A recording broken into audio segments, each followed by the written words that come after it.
mon film préféré, c'est Dune deuxième partie.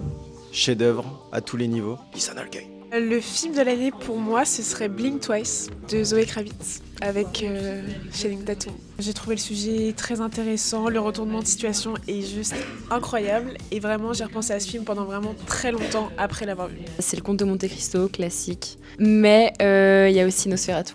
C'est juste le meilleur film d'horreur de 2024, sincèrement, allez tous le voir. Je pense que c'est Conclave. J'ai trop kiffé l'intrigue, le jeu de Ralph Fiennes et surtout le dénouement. Mon film préféré de l'année, c'est The Substance, sans trop d'hésitation. Il faut aller le voir pour être choqué en fait. C'est un film qui m'a personnellement choqué. Je pense que les gens qui l'ont vu comprendront la scène de la cuisse de poulet, qui est juste insoutenable. Pourtant, c'est pas la scène la plus gore. Et même, ça parle de trop de trucs. Le rapport au corps, le féminisme, l'agisme. Enfin, c'est juste un film incroyable. Et en plus, c'est français. Et ça, c'est fou.